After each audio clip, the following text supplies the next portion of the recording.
Ibihe byiza kuri mwe mwese mukurikiye ibiganiro byacu. Ubusanzwe hari abantu babona ibintu by'umweru biva mu gitsina cyabo bifite amabara atandukanye, bakibwira ko ari uburwayi bafite, nyamara hari ibigaragaza uburwayi, hari n'ibindi biba bisanzwe ku buryo kubibona nta kibazo rwose ugomba kugira, ku buryo kubona biva mu gitsina wumva ko ari ibisanzwe.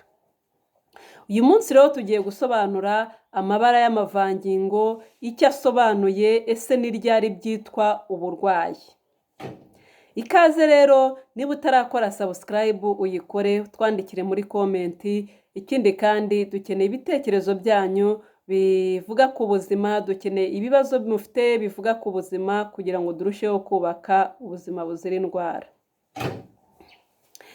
Abantu benshi bibwira ko amavangingo agaragara cyangwa se bayabona cya gihe bari mu gikorwa cy'imibonano mpuzabitsina, ariko ntabwo ariko kuri.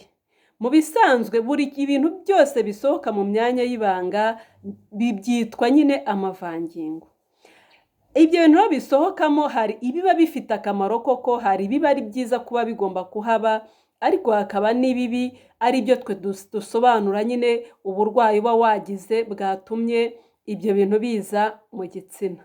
Uyu munsi rero tugiye kubasobanurira amabara y'amavangingo, amabara ya rwa ruzi ruza mu gitsina kugira ngo usobanukirwe ese ni iki nakora igihe mbibonye.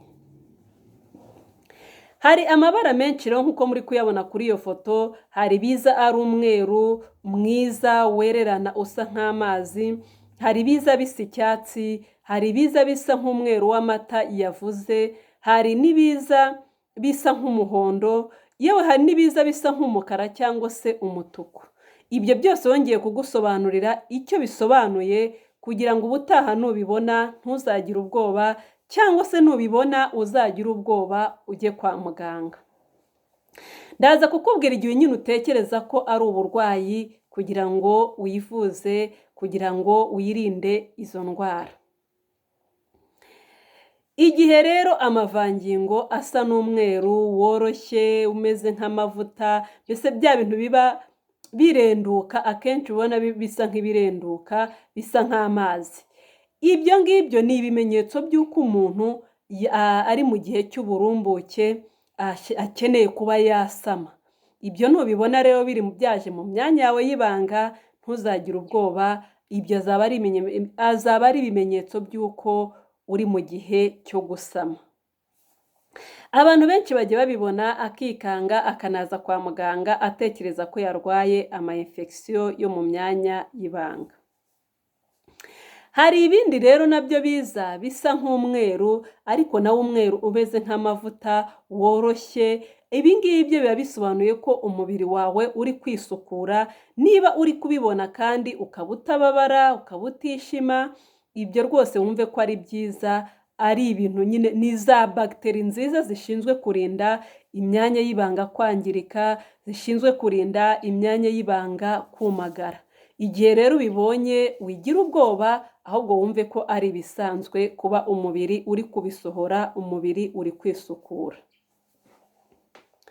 Icya gatatu ni igihe uri kubona amavangingo y'umweru umeze nk'amata yapfuye, hahandi usanga bimeze nk'amata yapfuye. Ibi biba bisobanuye ko ufite uburwayi bwa kandidoze zo mu gitsina. Ikindi kandi niba biherekejwe no kwishimagura, ukaba wumva bimeze nk'urusenda cyane cyane, ibyo bigakuba bikunze kuba inyuma y'igikorwa cy'imibonano mpuzabitsina. Igihe uri kumva bihumura nabi, nyamuneka ibyo bintu umenye ko ari uburwayi bukomeye cyane, ahubwo ujye kwa muganga bagufashe bakuvure. Igihe rero ubonye bisa n'umuhondo cyangwa icyatsi, ukabona ya mavangingo yaje asa nk'umuhondo cyangwa icyatsi, ibi bintu iyo binuka nabi bikaba biza ari byinshi, ukaba wumva uri kubabara, rimwe na rimwe ugasanga n'igihe cyo kwihagarika uri kubabara, aba ari ama-infection warwaye. Ni byiza rero kujya kwa muganga, yemwe nimba ufite n'umupatinazi mukorana imibonano mpuzabitsina, nawe mukazana kwa muganga mwese mukivuza. Icya kane ni cya gihe usanga ayo mavangingo ari kuza ari umutuku cyangwa se ari umukara. Aha iyo byaba biri kuza ari amabara y'umutuku bisa nk'amaraso cyangwa se ari umukara wahindutse ubona byijimye cyane, ibi bishobora kuba bisanzwe igihe udafite ububabare. Akenshi ibi bikunze kubaho mbere y'uko umuntu ajya mu mihango. Hari abo bibaho akabanza kuzana nyine ayo mavangingo asa nk'umukara cyangwa se asa nk'umutuku. Ikindi hari n'igihe bibaho nyuma yo kuva mu mihango.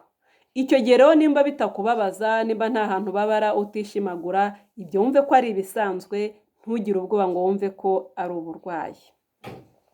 Ni ryari rero uzabyita uburwayi? Igihe uri kubona nyine iri bara ry'umutuku, ukabona ibara ry'umukara, ni cya gihe ibi bintu bibayeho wowe uri muri menopause, waramaze gucura utakibyara. Nubibona ugomba kuza kwivuza kuko aba ari uburwayi. Ni ukuvuga ngo umuntu uri muri menopause ntabwo aba akijya mu mihango, bivuze ngo rero nimba ubibonye bikaza bimeze gutya, ni ikibazo cy'uburwayi, ugomba kuza kwivuza. Ikindi gihe bijya bibaho igihe usanze nyine bisa nk'umukara cyangwa umutuku bijya kuba nk'amaraso, rimwe na rimwe akenshi aha ujye uhita utekereza ko warwaye trichomonas vaginalis. Akenshi rero ibi biba byatewe n'uko bagiteri zo mu gitsina, ni ukuvuga ngo mu gitsina habamo bagiteri nziza zishinzwe kurinda ko izindi imbi zaza kuhangiza. Iyo rero zabaye nkeya, imbi zihita zihangiza, umuntu agahita arwara iyo ndwara. Nshuti yanjye rero, ni ryari nyine uzabona aya mavangingo ugatekereza ko ari uburwayi? Ni ryari uzayabona ukumva ko ari ibisanzwe? Nubona aya mavangingo ugasanga nta mpumuro mba afite, nta bubabare wowe ufite, ntago wishimagura, ibara rihinduka bitewe n'ukwezi, ni ukuvuga ngo wendaga kujya mu mihango, uri mu gihe cyo kubyara, icyo gihe uba uri muzima, nta kibazo uba ufite, nta burwayi uba ufite. Ni ryari rero umenya ko ari uburwayi? Ni igihe amavangingo afite impumuro mbi, ni igihe ubabara cyane mu myanya y'ibanga, ni igihe bifite amabara atandukanye cyane cyane icyatsi, umutuku cyangwa se umukara. Icyo gihe iyo biherekejwe n'impumuro mbi, bikaba biherekejwe n'ububabare, biherekejwe no kwishimagura, nshuti yanjye nyarukira kwa muganga bagusuzume bakuvure. Nkomeza mbibutsa kandi abatarakora subscribe muyikore, abataratwandikira muri comment mutwandikire, musharinga ikiganiro ku nshuti zanyu kugira ngo dukomeze twubake ubuzima buzira indwara. Mbibutsa rero ko igihe ubonye ikimenyetso kimwe muri ibi ngibi, ihutire kwa muganga.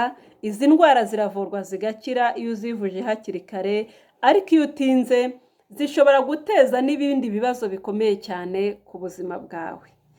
Tangira rero wivuza hakiri kare igihe ubonye ibimenyetso, kugira ngo wirinde kurembera mu rugo, kugira ngo wirinde ko indwara ikura. Nshimire mwe mwese mwabanye nanjye, mwe mwese mwakurikiye ikiganiro. Twongere duhure mu kiganiro gikurikiye, aho dukomeza kubaka ubuzima, aho dukomeza gufasha abantu kwirinda indwara no kwitwararika kugira ngo ubuzima burusheho kugenda neza.